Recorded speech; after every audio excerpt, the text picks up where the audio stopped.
Hello everybody and welcome back to the next video in my series for my Lasa Shawl using Fiberspace's Gleam lace, which you can get all the info about in the description of this video. So what we have here now in front of me is a small sample that I've done up just to demonstrate how to add the edging to what you have created already. Obviously, if you're playing along at home there, your repeats will be far more than just the one repeat of this motif along, to be much wider than what I have here. But this is enough, this is sufficient anyway, because we're just putting the edge on here. So essentially what I have in my hands is that piece of fabric currently here. You can see the V's are a little harder to see on mine, but that's just because this hasn't been blocked. And this here is using lighter yarn than I've used in my sample as well.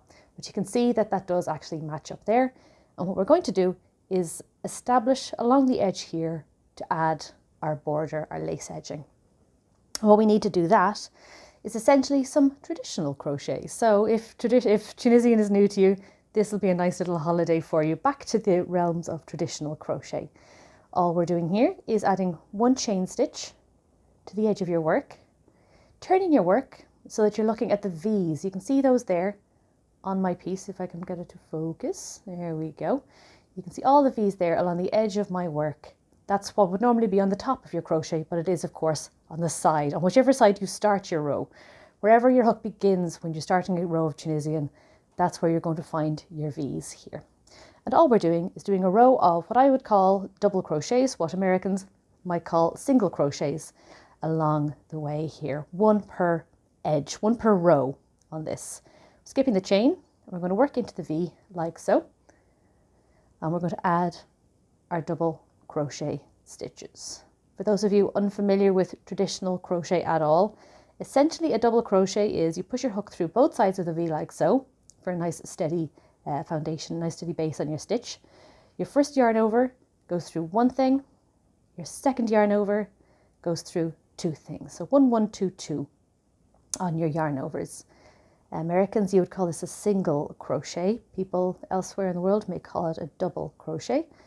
Essentially, the only thing you need to know about it for sure is that it's about as tall as it is wide. So if you end up thinking you're doing a taller stitch, if you're doing something that seems about twice as tall, then wrong stitch. Won't send you too far wrong, but your shawl won't look exactly right. At least you'll have the right stitch number. For those of you who are traditionalists when it comes to how you hold your yarn, by the way, same rules apply to this. Don't mind me stirring the pot. You're going to be yarning over the way you normally will, though presumably with a lot more aplomb and grace than I can manage using this particular hold. It's not where my comfort zone is. But if that's the way you're crocheting, that's absolutely fine. Carry on regardless on that. So we'll get to the edge here and we'll have our full set of stitches. After that, all we're doing is to do 8 chain stitches, because that'll be the height of our edging here. We're doing it upwards like so, and then we'll work across column upon column on our work. So we're going to do 8. 1, 2, 3, 4, 5, 6, 7, 8.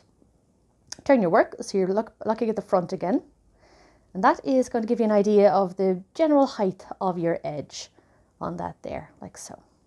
So once again, as we did when we had a series of chains to start a piece of treble of a Tunisian crochet, we're going to do the same thing we did here at the very edge of our work. I'm going to ignore the very first chain, which is this guy here.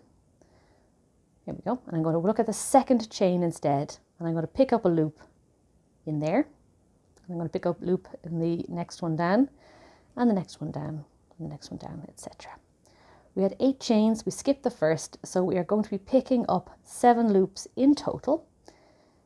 Along with the loop that was on your hook already, you should have 8 loops on your hook at this stage.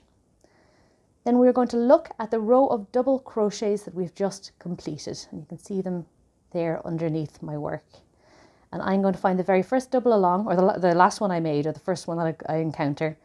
I'm going to pop my hook through both sides of it like that, yarn over, and I'm adding 1 more loop to my work. So essentially I've got 7 loops in the middle and 2 bodyguards is how I see this.